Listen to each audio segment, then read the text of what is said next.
Bonjour à tous, j'espère que vous allez bien. On se retrouve aujourd'hui pour une nouvelle vidéo dans laquelle on va parler un petit peu de Forza Horizon 5. Alors aujourd'hui pas de test amélioration, pas de Top Gear Knox, mais une petite vidéo en mode un peu news d'un côté et un peu aussi présentation des nouveautés de la mise à jour numéro 22. Donc on va parler nouvelles jantes, on va parler nouvelles voitures, on va parler Barbie. Oui, vous avez bien entendu, on va parler de Barbie dans une vidéo de Forza Horizon 5 et on va parler aussi du mode test track de Forza Horizon 5. Et évidemment, à partir de demain, on reprend les tests et améliorations des nouveaux véhicules de la mise à jour et de la story de notre média. Donc si ça vous intéresse et si le contenu que je vous fais vous plaît, comme d'hab, n'hésitez pas à vous abonner pour ne rien manquer, pensez à laisser un petit like, et puis bien sûr aussi pensez à me dire un petit peu ce que vous pensez de toute cette histoire de Barbie en commentaire. Bon, première chose, je voulais vous présenter deux véhicules que vous pouvez actuellement tenir sur Forza Horizon 5, ce sont des véhicules qui sont vraiment récents sur le jeu, il y en a un qui est disponible via le pack Racing Car Pack, l'autre qui est disponible via la story de notre média. C'est des véhicules assez cool, mais c'est des véhicules que j'ai pas forcément l'intention de tester dans une vidéo dédiée, parce que d'un côté on a un pick-up avec le Ford Saline, sauf que les pick-up, on en a testé 50 le mois dernier, il y en a encore un qui arrive la semaine prochaine, donc un petit peu lassé par ce type de véhicule, même si honnêtement celui-ci il est quand même vraiment cool et assez performant. Et de l'autre côté on a une voiture de Formula Drift. Alors c'est vrai que le drift c'est pas forcément ma super passion sur Forza Horizon 5, et des voitures Formula Drift on en a beaucoup, donc même si celle-ci est assez cool et qu'elle drift vraiment bien, vu que ce mois-ci on a également la 400Z Formula Drift et que récemment j'ai testé la Ultimate Formula Drift, au bout d'un moment ça fait beaucoup de drift. Donc je vous le disais, on a le pick-up Saline Raptor. Alors celui-ci c'est le Sport Truck XR, il a débloqué via le Racing Car Pack, le nouveau DLC. Je rappelle 4 véhicules pour 4,99€, dont la Pagani Huayra R, la Emira, la Altima et ce truc là. C'est tout simplement un Ford F-150 Raptor retravaillé par Saline, un Saline qui s'est vraiment spécialisé dans la préparation de Ford ces dernières années. De base ça fait 2,6 tonnes, on a un gros V8 qui sort 700 chevaux, il a une gueule assez sympa, surtout il a un super son, que ce soit d'origine ou avec les améliorations, il est vraiment cool, et je trouve ça presque dommage qu'il soit pas sorti le mois dernier pendant la mise à jour spéciale pick-up, à la place par exemple du F250 de Berti. Le Sport Truck Saline est vraiment plus cool, et puis il a quand même pas mal d'améliorations. Alors sans swapper, vous pouvez le monter quand même à 930 chevaux, et en optimisant bien la performance, on peut arriver tout pile en A800. En plus de ça, avec l'échappement course, il fait vraiment un son de malade, et il est plutôt rapide, même si c'est pas le plus monstrueux des off-roaders en classe A. De l'autre côté, je vous le disais, on a la Nissan Silvia Formula Drift. Alors elle, tout le monde peut l'avoir gratuitement, c'est une récompense de distinction de la nouvelle story de notre média. Bon, c'est une Silvia, mais en vrai, il n'y a plus que l'esthétique extérieure d'une Silvia, parce que dedans, la mécanique, c'est absolument plus une Silvia. Déjà, on a un gros V8 qui, de base, sans rien changer, fait 824 chevaux pour à peine 1300 kg. Bon, évidemment, on a tout l'attirail pour drifter, donc on a déjà les suspensions drift, on a les pneus drift, et on a tout ce qu'il faut pour faire des bons scores. Et honnêtement, d'ailleurs, je trouve côté score plus intéressante que la Altima, qui pourtant fait 2000 chevaux. On va dire que la Altima, c'est plus une voiture de drift troll, ça, c'est vraiment plus efficace. Avec les améliorations, elle sort aux alentours des 1250 chevaux, et sachez que vous pouvez la mettre en pneus slick si vous souhaitez, et que pour le coup, c'est beaucoup moins agréable à conduire en conduite normale que la Altima. Donc si vous voulez juste drifter et faire des gros scores de drift,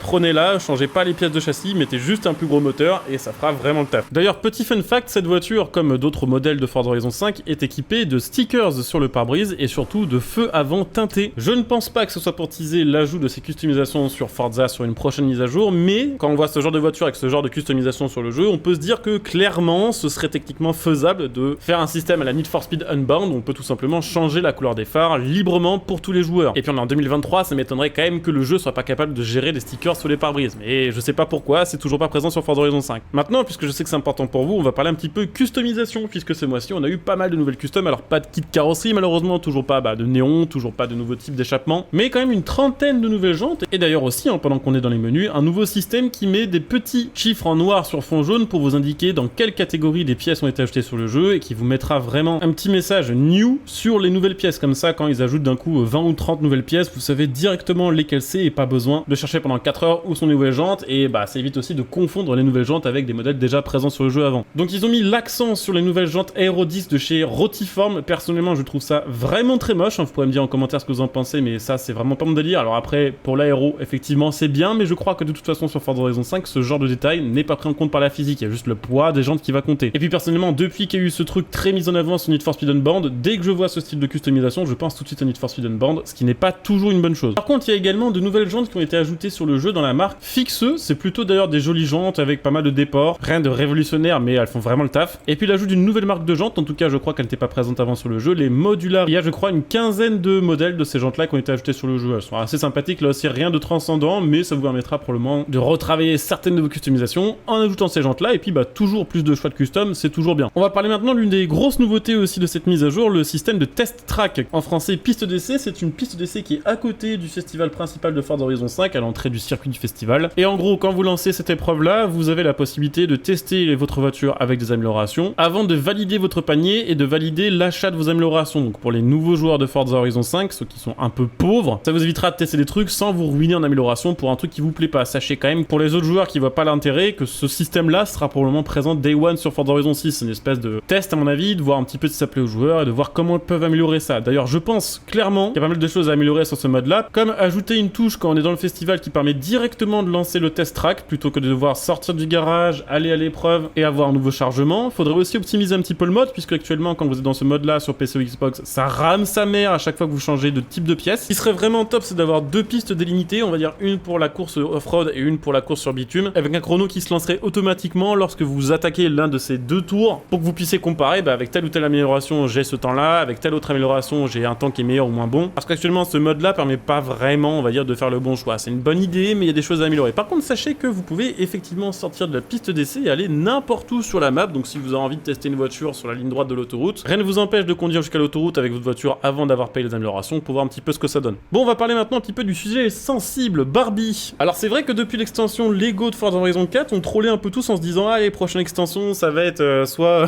Playmobil, soit Barbie. Là, on parle pas d'extension, mais on parle bel et bien de deux voitures édition Barbie qui vont être ajoutées sur le jeu. L'une d'un côté qui va être le Hummer électrique en édition Barbie et l'autre la Chevrolet Corvette édition Barbie, en sachant que elle aussi va être, je crois, électrique. C'est marqué Corvette EV. EV c'est pour Electric Vehicle, donc je pense que ça va être une élec. Maintenant vous allez vous demander mais c'est quoi le fuck avec Barbie? Bah c'est tout simplement un nouveau partenariat, hein. Comme il y a quelques temps ils ont fait un partenariat avec Oreo pour la Pagani édition Oreo. Avant ça ils avaient fait un partenariat avec la marque de vernis à ongles Opie pour la Ford GT Opie. Et là je pense que c'est simplement en prévision de la sortie du film Barbie qui sort en salle le 19 juillet 2023. D'ailleurs je ne savais pas qu'il y avait Will Ferrell dedans. Will Ferrell qui d'habitude fait des films qui sont absolument des masterclass avec un humour qui est absolument pas fait pour les enfants, mais on verra ce que ça va donner. En gros il y a plusieurs possibilités, soit le jour de la sortie du film ils nous offrent les voitures à récupérer genre dans la boîte de messagerie, soit ils mettent en place une épreuve Barbie, comme par exemple au moment de la sortie de Cyberpunk sur Forza Horizon 4 il y avait une épreuve dans laquelle on pouvait à peu près à la sortie du jeu débloquer la Quadra Turbo qui était d'ailleurs assez incroyable. Soit c'est un délire du style, soit c'est un nouveau DLC payant, mais honnêtement je pense pas, parce qu'ils se mettraient vraiment là je pense pour le coup leur communauté ado. Soit c'est un nouveau partenariat du style, il faut avoir acheté tel ou tel goodies Barbie pour ensuite débloquer les voitures, comme par exemple pour la Ford GT Opie il fallait acheter du vernis à ongles, pour la Pagani il fallait aussi acheter des putains d'Oreo. Soit c'est un délire du genre si vous allez voir le film, il faut débloquer la voiture en rentrant genre le code de votre ticket, mais ça j'y crois pas des masses, à mon avis ce serait juste impossible à mettre en place. Donc il y a quand même 90% de chances que ces voitures soient complètement gratuites sur le jeu, il y a aussi 99% de chances que ces voitures soient un peu nulles à chier et que ça devienne probablement des objets de troll pour l'online sur Forza Horizon 5. Quoi qu'il en soit, quand elles sortiront, on fera un test et puis surtout on les testera face à leur équivalent classique de Forza Horizon 5, c'est-à-dire la Corvette classique et le Hummer électrique classique, voir si en plus d'avoir des livrets spéciales, elles ont des performances modifiées, ce qui à mon avis va être le cas. En tout cas j'espère que ça va pas être de la rareté on va dire artificielle, j'espère que ce sera pas on va dire la croix à la bannière pour obtenir ces voitures là, parce que c'était déjà un peu le cas pour l'édition Opie, pour l'édition Oreo aussi, et c'est au final un petit peu leur système de NFT fait maison. Dites-vous que la Ford GT Opie Edition, à l'époque pour l'obtenir il fallait acheter du vernis qui coûtait 20 balles, alors moi j'ai acheté une clé pour obtenir la voiture sur mon compte, je l'ai acheté la clé de 10 balles, donc 10 € moins cher, mais c'est parce que probablement quelqu'un avait acheté du vernis et voulait juste garder les vernis et s'en branler du code. Mais sachez que maintenant les codes pour obtenir la Ford GT Opie Edition sont aux alentours des 100 €, et que les codes permettant par exemple aussi d'avoir l'édition Forza du Hot Rod Ford sont dans ces eaux là aussi niveau prix, donc c'est complètement abusé. J'espère que ce sera pas le cas avec Barbie. Donc je pense qu'il faut vraiment pas prendre ça mal, c'est pas comme si on nous vendait une extension Lego numéro 2 à 20 balles par exemple. On est sur Forza Horizon, on est sur un jeu qui se prend pas trop au sérieux, et je pense que la plupart d'entre nous qui allons un petit peu rager sur ces voitures et sur cet ajout dans un premier temps, on sera quand même content d'aller exploser des hypercars grâce à la Corvette Barbie. Et puis je pense que les développeurs sont pas teubés non plus, je pense que sur ce genre d'ajout, ils savent qu'on les attend un petit peu au tournant, ils savent surtout que faut pas rendre ces voitures trop méta non plus, donc je pense que c'est juste deux nouveaux modèles gratos pour la collecte. De toute façon, dès qu'on en saura plus, je vous en parlerai en vidéo et puis on testera tout ça. J'espère en tout cas que cette vidéo vous a permis de peut-être avoir envie de retourner sur Forza Horizon 5, pour ceux qui ont désinstallé et qui ont un petit peu la flemme de relancer le jeu. La mage 22 c'est quand même une grosse mage, et si vous n'avez pas joué on va dire depuis 4-5 mois au jeu, il y a quand même énormément de choses qui ont été ajoutées sur le jeu, plein de kits carrosserie, plein de grosses voitures, plein de modes, plein de stories. Donc c'est le moment. Voilà, j'espère que cette vidéo vous aura plu. Si c'est le cas comme d'hab, pensez à soutenir la chaîne gratos via tous les moyens que vous connaissez. Vous pouvez par exemple utiliser mon lien Instagram pour acheter vos jeux à prix réduit tout en soutenant la chaîne YouTube par la même occasion. Sachez que par exemple ils ont lancé des précommandes de Forza Motorsport et que c'est 25 à 30 € moins cher que le site officiel de Microsoft. Et vous aurez le jeu en même temps que tout le monde avec les bonus de précommande. Donc si vous avez des jeux à acheter, des cartes d'abonnement à renouveler, n'hésitez pas à les prendre via mon lien. N'hésitez pas aussi à venir me follow sur Twitch, puisqu'actuellement je fais pas mal de live sur Twitch, du Forza, du Gran Turismo, mais aussi du GTA et plein de découvertes de jeux, donc n'hésitez pas à follow, à utiliser votre Prime pour aider la chaîne. Et puis pour ceux qui veulent vraiment s'engager et aider la chaîne sur le long terme,